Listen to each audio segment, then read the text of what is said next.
Hello to Phoenix and welcome to my YouTube channel. This is your girl Catherine Minor. Please call me Kate Mimi. How have you been? First of all, thank you so much for your interaction with me on different social media channels. I do not take it for granted. So today we're going to twist things a little bit. We are going to be talking about breast cancer simply because October is a breast cancer awareness month, and I would not be myself if I did not put this content here. So today, guys, you're going to be talking about self-breast examination, okay? So even before I say anything else, I want to give a major shout out to Dave Kim 254 Studios, who has been very helpful to me during the recording of this video and editing and everything else in between. So Dave Kim 254 Studios, check out their description in the link below and interact with them. Thank you. Self-breast examination has been shown to be one of the ways where women and men alike are able to detect early changes in the breast. So even before we go any further, myself, I am a classic example of how self-breast examination can actually change your life for the better, for that matter. So if we are able to catch breast cancer early, then chances of it being treated are over 90%. So that's what happened to me. I was able to detect breast changes in my own breast, and it was examined and it was stage 1 breast cancer, and I was treated. So I believe if I had not done what I did, and that is knowing what to look for and touching my own breast, getting familiar with my own breast, I think I would be talking a different story today. So that's why I think it's very important for you to know what is happening. Now, let's start from the known to the unknown. What is a breast? What composes a breast? So basically, breast has a lot of fat tissue, okay? And those fat tissues for women, they contain lobules and ducts where milk production occurs, all right? And then there are parts of a breast. Now, this is where it gets very interesting, guys. I brought you a boob.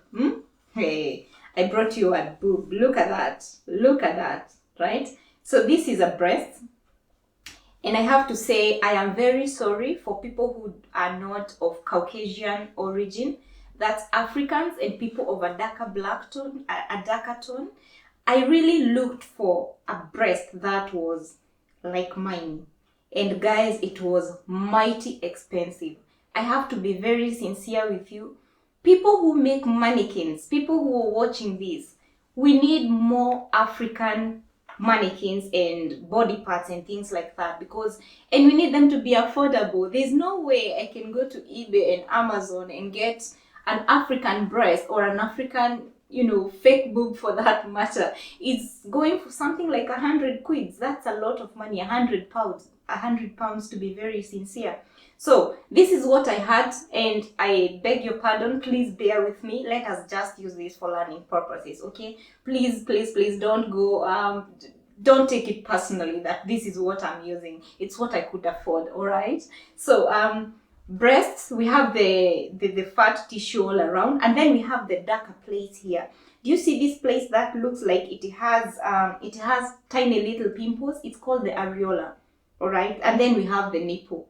Okay, so when a baby is suckling, of course, we want to have as much areola, the darker part, okay? For an African woman, this is blacker than the rest of this is darker, it is blacker, for lack of a better word, than the rest of the breast. So when a baby is suckling, we want as much of the black part or the darker part, plus the nipple, as much of it in the mouth of the baby to enable good suckling reflexes, okay? Yes, I did a little bit of midwifery when I was learning my nursing school. Now, how do you self-breast exam? How do you perform it? I think this is the essence of this video. So let's get right onto it. You need to know your breast.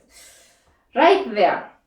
You need to start by looking at them. Look at your breast in the mirror, okay? I wish I had two, but guys, I just have one. So bear with me. So you have to look in the mirror and you have to look at your breast. So how do they look? Do they look equal? Is the shape out of how do they look naturally? And you have to know that one breast is always bigger than the other one. This is natural, okay? So it is slightly bigger than the other one. So I don't know whether your left is bigger than your right or your right is bigger than your left, but it is natural, okay? Don't get alarmed. The other thing that you need to know is that breasts can face any direction. For some people, the nipples are jutting outwards. For some people, the nipples are facing slightly to the left, and others slightly to the right. It doesn't matter the direction of the nipples, okay? So all you need to know is how your breasts looking, okay? It is very important. The next thing that I want you to do is actually lift up both your arms, okay? Now, my nipple being there, I need to lift both my arms. Sorry guys, I have to keep supporting it. So lift both your arms, and if you realize what I'm doing, then this means it's after a shower, right? You've had a nice shower, you're in the bathroom, and there's the mirror. So look at both breasts while both arms are lifted up, okay? And then you need to know, are they coming up or are they going down? So naturally, when you lift your arms, your breasts are supposed to lift at the same time, okay? But if they're going down, then probably maybe you've been breastfeeding and the breasts have tilted downwards for a little bit. Nothing to worry about, okay? We are now in the steps, what we are supposed to do. The next thing that I need you to do is to know that you need to use the pads of your fingers. Do you see these pads, guys? These are what we call the pads of the fingers. These are what you're going to use to feel your breasts. You could be seated like I am seated right here. You could lie down on your bed, and then I want you to feel your breast. It is your breast. I need you to feel it for me, okay? So one hand, say I am examining my left breast. I need to take the left hand, place it under my head or behind my head for that matter if I'm sitting like I am, and then use the pads of my right hand to feel around the breast. What are you feeling for when you're feeling like that? You're feeling for any swelling, you're feeling for any pain. So you need to go all the way around, You need to feel near the nipple area, and you need to feel the nipple finally. Okay, now there's a simpler way to do this. Imagine your breast is an orange. I want you to separate that orange into 4 quarters. Are you with me? Then you start with 1 quarter, going to the other quarter, the final quarter, and the middle. So imagine we have separated our orange into 4 quarters. Again, hand behind the head, and then this is the first quarter, and it has to be continuous. The third quarter, and I want you to apply pressure while doing this.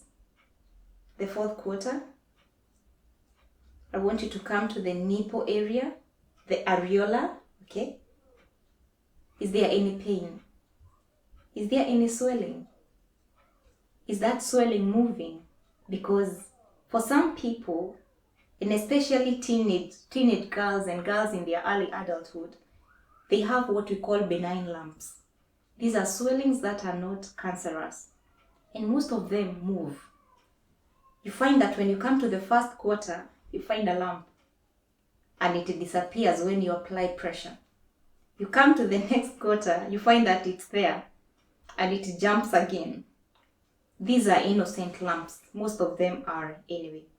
And I want you to know that even if it's disappearing, I would rather you went to the doctor, they did an ultrasound scan of your breast and told you not to worry that it's going to disappear. I do not want you to self-diagnose yourself with a benign lump or say my lump is innocent. I don't want you to be the one to make that decision. I want a qualified medical professional to make that decision, okay? With time, you'll find that when you were in your early teens, the lump was big, and then with time, it shrinks. That is the nature of a benign lump. A cancerous lump, on the other hand, most of them do not move, okay? the lump is stuck in place. I will give you an example of what happened to me. The lump was hiding around this place. Do you see under the breast? This is where the lump was hiding. So it is very important for you to feel and feel completely. When you're done with the 4/4 and the middle part of the breast, I want you to go to under the arm.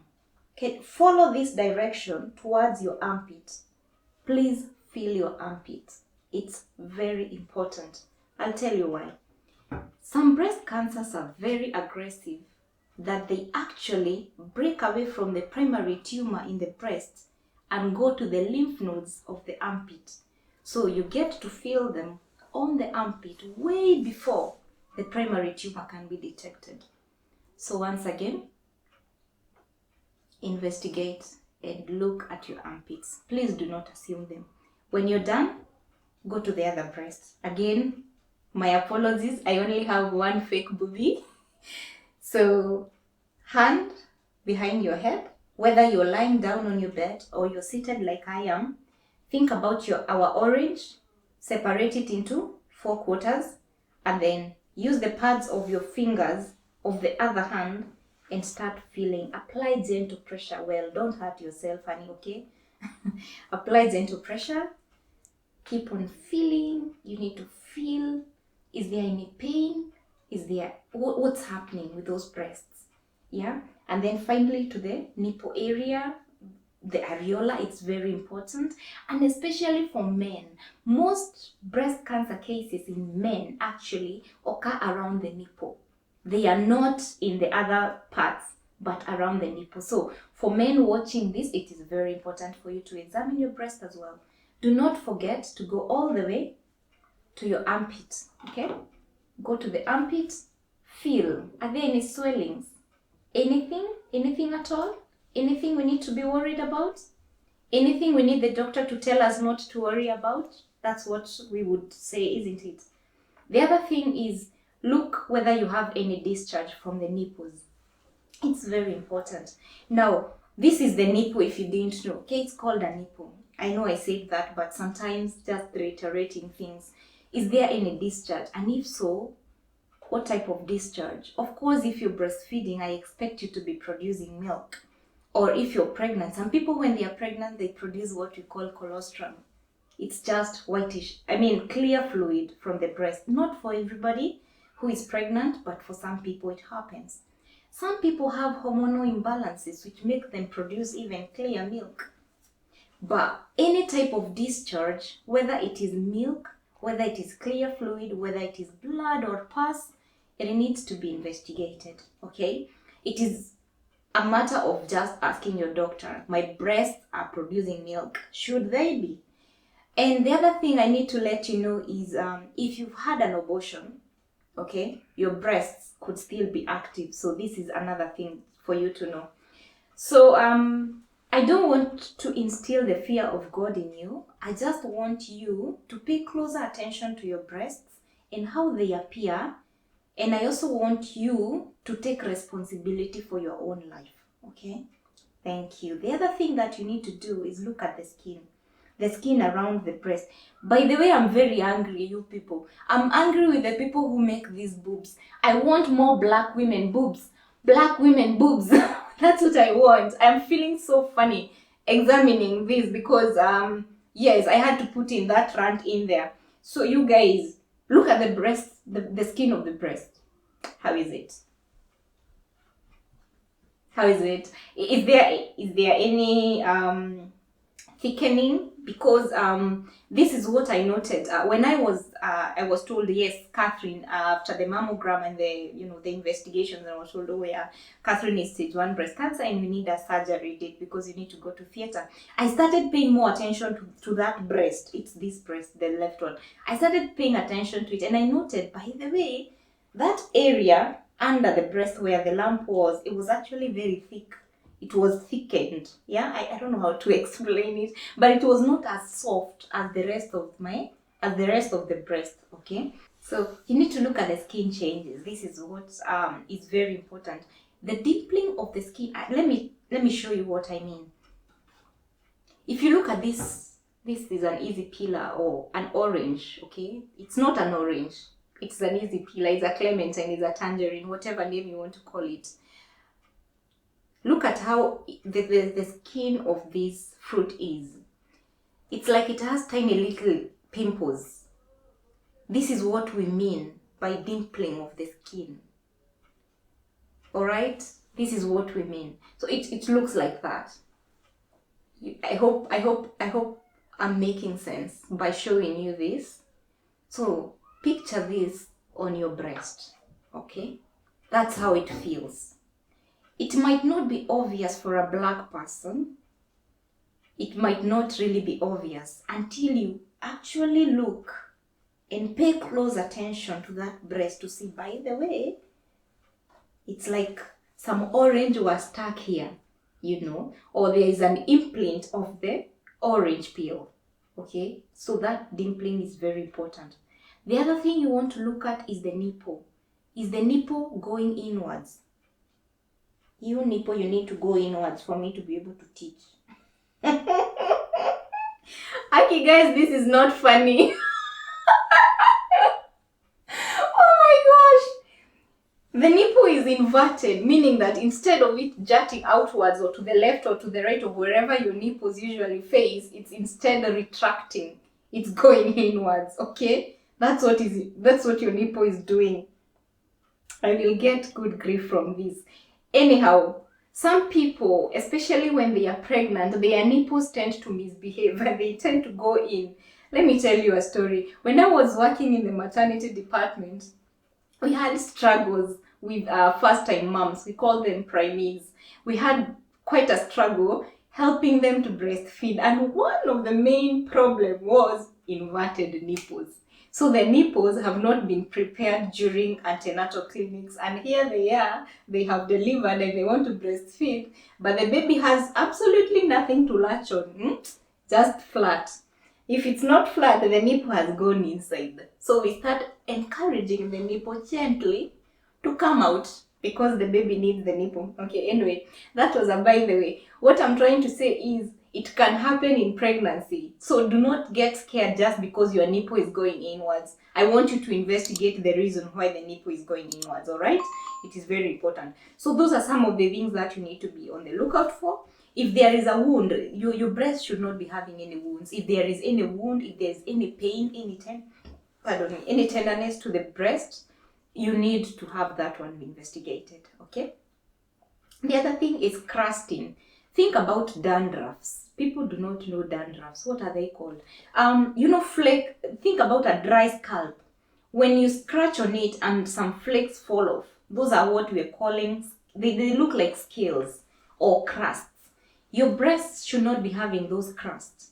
But in breast cancer, they can appear. In my case, they were not there. I think it's because it was caught early. They were not there. The skin just looked absolutely normal, okay? So it is very important. Now, you've done your self-breast examination. How many times should you do it? We propose at least once a month. If you're not someone who has been doing it, if through me, you're coming to learn about breast cancer, I want you to do it at least once a month. Start. You need to start. And if you have been doing it, do it more often. Guys, when it comes to breast cancer, it does not follow a script, unfortunately. So it is very important that you know how your breasts are. Please check on them. I know people sexualize breasts very much, but I want you to think of breast as any other part of your body. It has blood supply, and whatever has blood supply in the body can fall sick. Okay? It can fall sick. It's just our nails and our hair that do not fall sick. Okay? Because there's no blood supply there.